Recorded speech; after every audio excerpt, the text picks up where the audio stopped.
सुप्रभात। कैसे हैं आप लोग?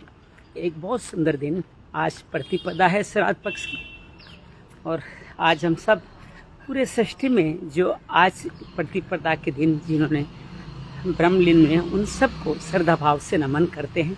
और आज हमने गीता का 11वां 12वां अध्याय पढ़ा, उनको समर्पित करते हैं। निश्चित रूप से उन सब में हम सब के ही पूर्वज हैं जिनको हम आज याद करते हैं। श्राद्ध पक्ष बहुत अद्भुत होते हैं, श्रद्धा करने के दिन। और ये श्रद्धा जब जब आप करते हैं तब तब आपके जीवन में कृपा बरसती है। तो इन श्राद्ध पक्ष में आप क्या केवल मृत व्यक्तियों के प्रति ही श्रद्धा की जानी चाहिए, या श्रद्धा हम हमारे घर में जो भी मौजूद है उनके प्रति, सबके प्रति श्रद्धा रख सकते हैं? जी हाँ, श्रद्धा रखना अर्थात उनके प्रति कृतज्ञ होना, उनका धन्यवादी होना। देखो, अभी तक बहुत सारे विवाद हैं कि मरने के बाद में आत्मा कब प्रेत योनि में रहती है, कब नए जन्म में जाती है। गीता तो कहती है कि तुरंत आदमी का 10 दिनों बाद, ग्रंथों में लिखा है, नया जन्म हो जाता है, नए पीढ़ी में चला जाता है। तो अब श्रद्धा कहाँ तक कैसे पहुँच पाती है उन तक, ये बातें वैज्ञानिक दृष्टि से हम सोचेंगे तो हम असमंजस में पड़ जाएंगे। मुझे लगता है श्राद्ध पक्ष में श्रद्धा रखना हमारे पूर्वजों के कल्याण के लिए नहीं, हमारे अपने कल्याण के लिए है। अर्थात हम इन दौरान श्रद्धा रख के अपना कल्याण कर सकते हैं। उनकी कृपा, उनका आशीर्वाद हम हमारे जीवन में महसूस कर सकते हैं। तो हमारे जो संत थे, वैज्ञानिक थे, बड़े अद्भुत थे, बहुत बहुत ज़्यादा यूँ समझे कि मेधावी थे। उन्होंने एक परंपराएं, जो परंपराएं चलाई, उन सब के पीछे सार कुछ और था जो उन्होंने बताने की जरूरत भी नहीं समझी। उनको लगा कि ये करते रहेगा तो इसका कल्याण हो जाएगा। तो इस तरह से श्राद्ध की परंपरा इसलिए डाली गई ताकि आपका कल्याण हो, आपके अपने जिनके डीएनए से है उनके प्रति श्रद्धा हो, आपकी उनके प्रति आपकी कृतज्ञता बढ़े, और कृतज्ञता बढ़ने से आपके जीवन में उनका आशीर्वाद फलने फूलने लग जाएगा। तो ये कहना कि हम ये जो रिचुअल्स बनाए गए हैं, मैं भी करता हूँ कि आपने निकालना है, ऐसे आते हैं आत्मा के ले जाती है, लेकिन गीता ऐसा नहीं कहती है कि आत्मा ये तुरंत अपने कर्म के अनुसार अपने अगली योनि में, अगले जन्म में चली जाती है, अपने इस जन्म की इच्छाओं, फल, कर्म और उसके संस्कार के साथ। तो फिर कहाँ पहुँचेगा, कैसे पहुँचेगा, कब तक पहुँचेगा? लेकिन हमें पहुँचता नहीं पहुँचता संशय मिलने के बस ये ध्यान है कि हमारा बहुत भला होने वाला है। इस बहाने हम हमारे दादा दादी, नाना नानी, माँ पिताजी, भाई बहन, जो भी रिश्तेदार, उनको याद करते हैं, सम्मान करते हैं, उनका आशीर्वाद, उनके गुणात्वाद करते हैं, तो हमारे जीवन में उनके गुण हमारे जीवन में बसते चले जाते हैं। इसलिए श्रद्धा करनी चाहिए। लेकिन मैं फिर कहूँगा कि जब श्रद्धा ही करनी है तो घर में जो बुजुर्ग माता पिता दादा दादी मौजूद है उनके प्रति श्रद्धा करें, उनके पास बैठें, उनसे बातचीत करें, उनके जीवन की बातें सुनें, उनकी तारीफ करें। वो भूल जाएंगे, बार बार बातों को दोहराएंगे, वो एक एक बात को बार बार कहेंगे, लेकिन फिर भी उनके साथ बने रहें। यह बहुत अद्भुत मौका है, अपने अंदर भगवान हमारे अंदर, घर के अंदर बैठें और उनका आशीर्वाद हम ले पाएँ। ये बहुत अद्भुत काम होता है। तो आप ये श्रद्धा मरने के बाद क्यों हमारे घर में जो मौजूद है उनके प्रति हमेशा कृतज्ञता का दिन भर में 1-2 बार कह दीजिए माँ को, माँ मैं आपका बहुत कृतज्ञ हूँ, मैं आपका धन्यवाद करता हूँ। ओके चल हट, मेरा धन्यवाद करता है, लेकिन आप करते रहेगा, इसमें आपका फायदा है। आपके जीवन में माँ की कृपा बरसने लग जाएगी। जो गिलास आपकी उल्टी है, पानी अभी आ नहीं रहा है, हालांकि पानी आज बहुत बरसा है ना, पानी अभी रास्ते में पड़ा है, तो आपके जीवन में भी कृपा रूपी पानी बरसने लग जाएगा अगर आप उनका धन्यवाद करेंगे। तो श्राद्ध श्रद्धा हर वक्त की जा सकती है, हर वक्त जीवन का हिस्सा बनाया जा सकता है। हर ज्ञान को पाने से पहले श्रद्धा जरूरी है। एक सज्जन मुझे पूछ रहे थे गीता का कौन सा पाठ श्राद्ध पक्ष में करना चाहिए, तो मैं तो कहता हूँ संपूर्ण गीता ही आपको इस श्राद्ध पक्ष में पढ़नी चाहिए। 2 अध्याय रोज में पढ़ने की कोशिश कर रहा हूँ। आज जैसे मैंने कहा था 11-12 अध्याय, लेकिन अगर एक ही अध्याय पढ़ना हो तो ऐसा संत लोग कहते हैं कि 7वां अध्याय हमारे पितरों के लिए होता है। तो अर्यमा पितृ अयमा उसमें जिक्र है, तो आप 7वें अध्याय को रोज उच्चारण करें, जिसका ज्ञान विज्ञान योग नाम है, उसको आप रोज पढ़ें तो बहुत सुंदर तरीके से ये कार्य संपन्न हो सकता है। तो ये हमने श्राद्ध पक्ष में थोड़ी सी बातचीत करी। कल का विषय को हम लोग थोड़ा और आगे बढ़ाते हैं, उसके दूसरे एंगल को देखते हैं। कल हमने कहा कि हमारे यहाँ धार्मिक जो महोत्सव उत्सव हैं वो बहुत बड़े हैं। क्या ये अच्छा है? जी हाँ, ये बुरा तो हो ही नहीं सकता, ये अच्छा है। लेकिन क्या स्वरूप बदल रहा है? क्या ये बदलना अवसंभावी है? क्या कलयुग में इसी तरह से कार्य होगा? हो सकता है ये सत्य हो कि जिस तरह से कहते हैं कि सतयुग में यज्ञ के द्वारा मुक्ति मिलती थी, सॉरी ध्यान के द्वारा मुक्ति मिलती थी।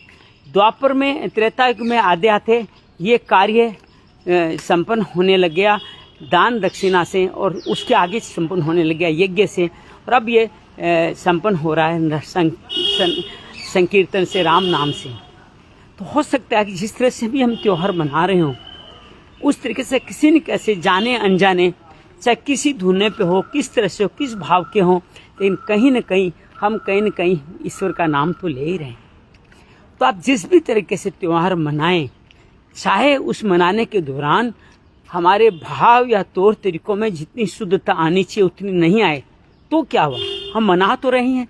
तो गणेश पूजा आप किसी तरह से करें, गणेश जी का पंडाल करें, सड़कों पर निकल कर आप उसके रिचुअल्स को निभाते हैं, नाचते हैं, गाते हैं, अल्टीमेटली हमारे शरीर, हमारे आत्मा में फर्क तो पड़ता ही है। और जिस शुद्ध भाव को हम ढूंढने की कोशिश करेंगे तो परफेक्ट कुछ होता नहीं है। तो परफेक्ट को ढूंढने के चक्कर में हम हमारे मूल को ही नहीं खो बैठे। इसलिए हम जो कुछ करते हैं वो करें। आप हनुमान जयंती मनाएं, आप माता की जागृतों में जाए, उनको मनाएं, उनका आयोजन करें, गणेश पंडाल गोविंदा की बात करें, या अभी रामलीलाओं की बात करें, और आगे चल के दिवाली मिलन और अनेक तरह के कार्यक्रमों की बात करें। हम सब भी सुंदरकांड मित्रों के साथ ही 28, 29, 30 सितंबर को हम लोग अयोध्या काशी की यात्रा कर रहे हैं। अभी भी 1-2 सीट हमारे पास बची हुई है, अगर कोई चलना है तो मुझसे संपर्क कर लें। बहुत सुंदर यात्रा होने वाली है। अयोध्या से काशी 2 रातें दोनों जगह रुक करके और 1 रात ट्रेन में बिताते हुए 1 तारीख को सुबह हम यहाँ पे आएंगे। तो आप सभी इस तरह से अपने नाम का, किसी तरह से नाम का उच्चारण करते रहें तो ये काफ़ी है।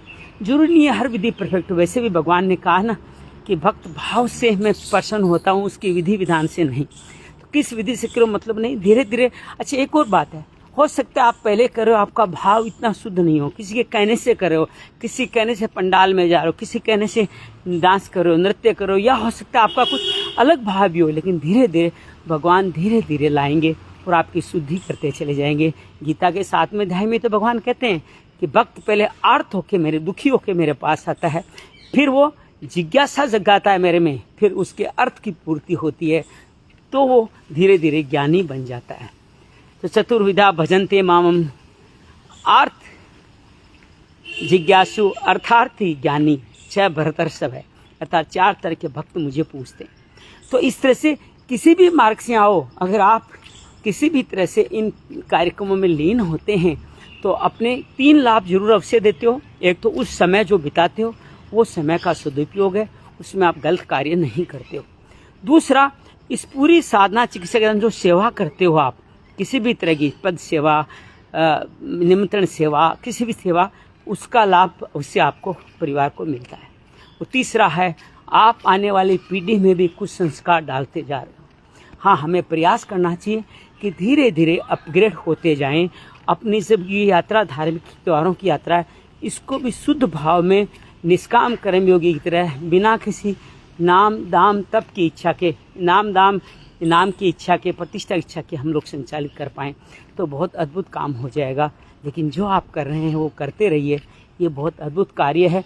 और बल्कि मैं आजकल एक और बात देख रहा हूँ, अब इसको मैं कैसे देखूँ, अभी तो मैं कौतूहल की दृष्टि से देख रहा हूँ कि मैं, जैसे सुंदरकांड में तुम लोग घोटे वाला मंदिर है, अभी उसकी जिम्मेदारी हम सबके पास में है, तो हम सब में वहाँ अक्सर जाना आना होता है। तो मंगलवार के दिन वहाँ बेशुमार लाइन लगती है। मतलब हम सारे भक्त, ऐसे नहीं कि जैसे मारवाड़ी समुदाय के लोग ज़्यादा जुड़े हुए हैं सुंदरकांड से, लेकिन सभी सर्व समुदाय का मंदिर है। और उस मंदिर में मंगलवार को अनेक यूथ, नए नए यूथ वहाँ पे, जवान लड़के लड़कियाँ वहाँ पे होते हैं, वहाँ बैठते हैं, बड़ी श्रद्धा भाव से हनुमान चालीसा पढ़ते हैं और वहाँ से नित्य सोम आकर के प्रसाद चढ़ाना करना, अर्पणा करना, कई सुंदरकांड भी पढ़ते हैं। हर सोमवार को हम सुंदरकांड का पाठ वहाँ करते हैं, उसमें ही 100-150 लोग रहते हैं। और हर बार अलग अलग तरीके से, अलग अलग, पिछली बार हमारे शिवतन जी तापड़िया ने कराया था, इस बार सूर्य जी तापड़िया के संकल्प से हो रहा है। तो हम ये जो इन लोगों में उपस्थिति है, और अन्य मंदिरों में भी देखता हूँ कि मंगलवार को बड़ी भीड़ होती है और बहुत सारे में हनुमान चालीसा का पाठ मंगलवार को होने लग गया है। तात्पर्य यह है कि कहीं न कहीं हम दो बातें हैं, एक तो कहीं न कहीं हमारे पास हल नहीं है, सॉल्यूशन नहीं है जीवन में आगे बढ़ने की। हम मेहनत कर रहे हैं, हम लोग पढ़ाई लिखाई कर रहे हैं, हम एग्ज़ाम दे रहे हैं, लेकिन उसके बावजूद हमें लगता है कि इस सारे कार्यों को करने के लिए हम सबको किसी न किसी और शक्ति के आशीर्वाद की भी आवश्यकता है, इसलिए वो आते हैं। हो सकता है आने वाले कुछ वहाँ पे बार्गेनिंग करते हों, भगवान को कहते हों, हे भगवान मेरा ये 7वां मंगलवार है, मैंने इतना कर दिया, अब तो मुझे ये दे दे, ये दे दे, वो दे दे। ठीक है, भगवान से बच्चा मांग सकता है, मांगता है तो उसको मिलता है। भगवान कृष्ण गीता में बहुत सुंदर कहते हैं कि किसी भी देवता के आगे तुम कुछ भी मांगो मैं दूंगा, और कैसे दूंगा? तुम्हारी श्रद्धा के अनुकूल दूंगा। जिस तरह की तुम्हारी, जिस क्वालिटी की तुम्हारी, जिस देवता के सामने तुम्हारी श्रद्धा झुकेगी, उस श्रद्धा के अनुकूल मैं आपको फल दूंगा। तो आप जब भी मंदिरों में इस तरह के कार्य करने के लिए, मान लो अपनी कोई इच्छा पूर्ति के लिए भी जाएं, तो श्रद्धा जरूर रखें। बिना श्रद्धा फल किया हुआ कर्म फलता नहीं है। तो श्रद्धा बनाए रखते हुए वहाँ जाएं। भगवान कृष्ण कहते हैं कि मैं वादा करता हूँ कि आपकी श्रद्धा के अनुकूल फल मैं दूँ। हालांकि वो फल नाशवान है, मुक्ति नहीं मिलेगा, लेकिन आप जो चाहते हो वो सब चीज़ें वहाँ से मिलने वाली हैं। तो आप वहाँ जाएं, श्रद्धा से करें, और ये भी एक तरह की बढ़ने की मंजिल है। मैं भी तो इसी तरह से इस यात्रा में आगे बढ़ा। सन 1990-91 में सुंदरकांड में मतलब कि हनुमान जयंती, सुंदरकांड काट करते करते धीरे धीरे इस भाव में जुड़ते जुड़ते अब यात्रा यहाँ तक पहुँची है। तो आप सबसे निवेदन करूँगा, जितने भी हमारे महोत्सव उत्सव बनाए गए हैं उन सब का बड़ा महत्व है। अभी श्राद्ध पक्ष चल रहा है, उसके बाद नवरात्रे आ जाएंगे, तो सब चीज़ें, सब लोग इन पे ध्यान दीजिएगा। नीरू लाहौटी जी बहुत सक्रिय सामाजिक कार्यकर्त्री है। हाँ, आपका अभिनंदन है, आपका स्वागत है। तो ये हमने बात की कि कैसे आजकल के बच्चे जो मंदिरों में बहुत जा रहे हैं, ये कर रहे हैं, तो चाहे उनका भाव कुछ भी रहा हो, कुछ प्राप्ति का भाव, लेकिन जो कुछ हो रहा है वो बड़ा शुभ हो रहा है और इससे बड़े शुभ संकेत मिलते। लगता है कि हमारी अक्षुण जो धार्मिक आध्यात्मिक परंपरा है वो अगली पीढ़ी तक जाने वाली है। तो ये कलयुग में कुछ बदल के होगा, और अभी तो कलयुग का सतयुग चल रहा है साहब। धीरे धीरे स्थितियाँ और बिगड़ेगी। तो अभी जो कुछ हो रहा हो, बेहतर हो रहा है, उसको और बेहतर बनाने का हम लोग प्रयास करें। और हमारे इन कार्यक्रमों के द्वारा, त्योहारों के माध्यम से जितने भी रिचुअल्स हैं उनको निभाते निभाते हम हमारे जीवन में अध्यात्म की मंजिल पे पहुंच पाएंगे, ऐसा मेरा विश्वास है। तो श्राद्ध पक्ष में बहुत सारे बधाइयाँ। आपके जीवन में श्रद्धा आए, और श्रद्धा से कृतज्ञता, और कृतज्ञता से आपके जीवन में अमर फल प्रसाद आए, ऐसी मैं कामना करता हूँ। कल किसी और एक विषय में, श्राद्ध के विषय में तो कुछ बात करेंगे, कुछ और नए विषय पे चर्चा करेंगे। तो आप सबका बहुत सारा अभिवादन है, बहुत सारा स्वागत है, और यहीं पे हम आज की यात्रा पूरी करते हैं। बहुत बहुत धन्यवाद, बहुत बहुत आभार। मंगल हो, मंगल हो।